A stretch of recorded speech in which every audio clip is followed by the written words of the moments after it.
This is a tricycle at gagawin namin siyang swimming pool! Ito ang goals natin. First, makagawa ng swimming pool under 300 pesos. Second, lagyan ng artificial wave or bubbles. At last, mag-road trip at drive-thru. At malaman natin reaction ng tao. Pajay naman. Kung kakayanin pa ng isang goal, Papadrive sana kami. makahanap ng driver. Masubukan ko din ride and ligo with Macy sa likod. Sa mahigit isang dekada, nakatiratag may-ari kami ng iba't ibang condo. Beach condo, city condo, at Tagaytay condo yung last. Lahat may swimming pool. Pero dahil sa pandemya, naubos na lahat ng naipundar namin. Pero ika nga, life goes on. Nag-umpisa kami ulit. Dahil wala nang mawawala sa amin, sumugal kami sa pangarap, ang mag-van life. Gamit ang lumang tricycle that we converted into house on wheels. May tulugan, lutuan, opisina, sinihan, toilet at shower.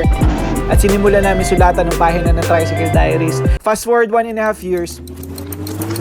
Ano yung susi natin? Nabiyayaan kami ng new tricycle from Bajaj. Pero habang nag-iipon pa kami ng pang-convert, ginawa muna namin itong camping setup. Ngayon, simulan na natin ang Trike Swimming Pool Adventure.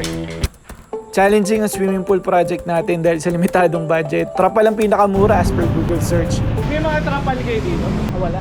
Saan kayo may mga trapal? Naglakad-lakad lang ako ng konti at may nahanap na akong tindahan. Pre, waterproof ba itong tela na to? Waterproof? Okay fam, so ang kukunin na lang natin itong sakulin. 8 or 10 sana yung haba. Kasama yung wall sa gilid ng frame sa likod, 8 by 10 feet ang dimension. Hindi naman tatagos dito yung tubig na. Parang duda si tropa. Okay fam, meron na tayong winner. Sana lang hindi tumagos yung tubig. Ito sana yung kukunin ko, kaso lang. Iba yung kulay lumot. Bakit naman sa swimming pool yung kulay lumot? Sana lang hindi tumagos yung tubig. Sana talaga hindi mag-leak. Pinabutasan ko na para mailapat na maayos yung trapal. Inumpisa na namin ilatag. Pero simula pa lang struggle na dahil sa lakas ng hangin. Pinatungan ko ng cooler at mukhang effective naman. Ay plasta namin finally ang magiging Okay, base so na nakabit na swimming natin pool. to. It's time for... Wala pang tubig, ma'am. Fill na tayo ng tubig. Sana walang mag-leak. So unti-unti na natin na-refill yung tubig. Wala naman tumatagas. Looking promising ang pool natin. At eto na ang ating mobile swimming pool. Dennis stove, sweet like sugar. Down south, shot it. Gastos sa reveal, 233 pesos para sa trabal, 60 pesos para sa pabutas, 5 piso per butas. Total gastos, 293 pesos. Accomplish natin ang first goal. Proceed tayo sa second goal, gumawa ng artificial wave or bubble. Solid yung plano ko gamit ang vacuum cleaner. Ito yung magsisid yung full jet natin. Pero nung kukuha na ako ng power supply, di kaya pala yung capacity ng kuryente. Yung isa 500, ito 300, ito naman 600, 1,200 yung vac. So, nag-improvise tayo.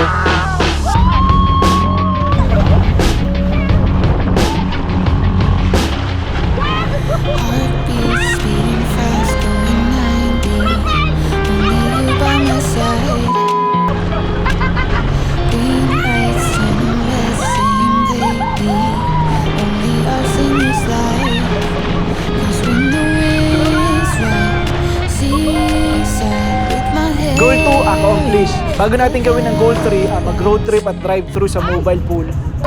Baka bang familiar tong lugar na to? Kung naaalala nyo, dito kami nabigyan ng tricycle sa The Hatchery. May nakatago palang solidong spot sa likod. Nakita namin nung nagre-refill kami ng tubig. At syempre, hindi natin pwedeng palagpasin ang mag-van life dito. Kaya kinabukasan, bumalik kami dito para mag-camp. Umulan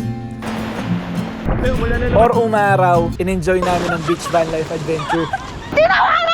Alaya mo, Surprise ko rin si Missy sa bubong. Watch out sa next video.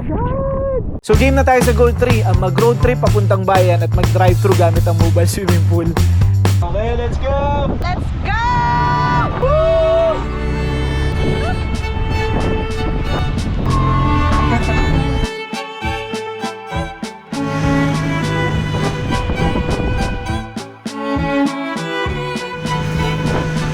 Halos naubos yung tubig dahil sa haba ng biyahe at sa pa-wave natin kanina. Nakikipag-garera yung padjak. Medyo kinakabahan lang si Mrs. kasi baka may sumita daw sa swimming pool namin. Nag-short na rin muna siya. Naku, one way pa yata yung napasukan natin. Wala ko ng puntot.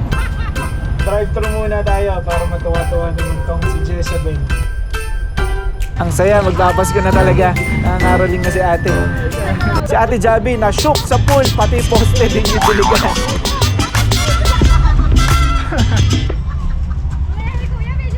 Halip ang Boracay ang tubig na yan. Ito na ako. Gusto ko yung burger ng fries ng Sunday. Yan, umorder ka na madam. Ano? Wait lang. Ay! Uy! Eh! Normal na Ice ice cream. Sunday ba? Ay, wala po. Ice cream. Kasi, pajay naman. Makikiswimming daw. May swimsuit ka ba? Dalawang buy, one buy, ito yung green. Tama. Oh, bayaran mo. Wala sa akin, hindi ko dala yung wallet ko.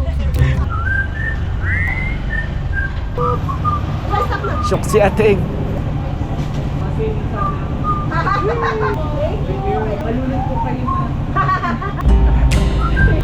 Ngayong natapos ng 3 goals natin, subukan na natin gawin ng bonus goal. Nakapag-drive ka na ba na andito yung camping na? Makahanap ng driver para masubukan ko din yung road trip and ligo na nasa swimming pool. Si tatay natuwa sa pool. Nakapag-drive ka na ba nung nandito yung cambio na? O mahihirapan tayo dahil kakaibang shifter ng Bajaj nasa Drive ka na ba na handle. nandito yung cambio?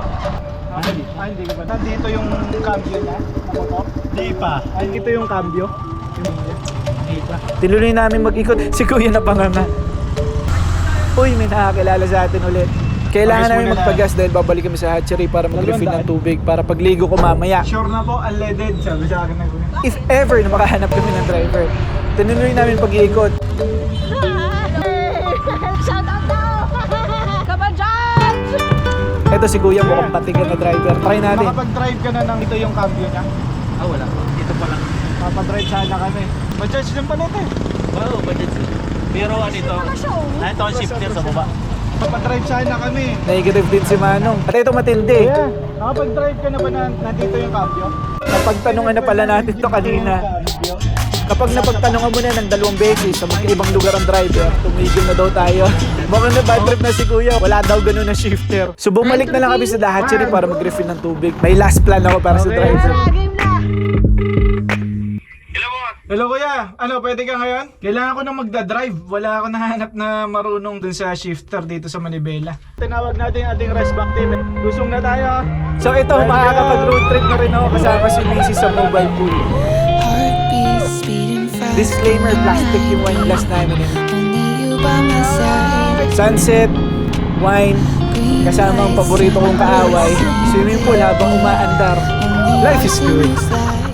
Parang kailan lang, meron kami 3 kondo, 5 hanggang 6 na sasakyan kada buwan na pang negosyo, nakakapag-travel kahit saan, nakakapag-adventure kahit kailan namin magustuhan. Hindi ko itatanggi na kami yung ganitong komportableng buhay. Pero ito yung binigay sa amin na barahan ng pagkakataon. Alright. Kaya may shampoo kayo? Sa halip na magreklamo, nilaro na lang namin ito to the best of our abilities. We found purpose sa aming struggles, ang ibahagi sa mga sumusubaybay sa amin, paano hinarap ang hirap. At yun ay ang magpatuloy sa kabila ng kamalasan. At eto na tayo ngayon, sumusubok pa rin ang pangarap. Busin na lang natin yung white tapos gamitin natin itong tubig para i-carwash yun. At patuloy na pinipiling maging masaya sa kung anong meron kami. Salamat sa pagbisita sa pahina ng Tricycle Diaries.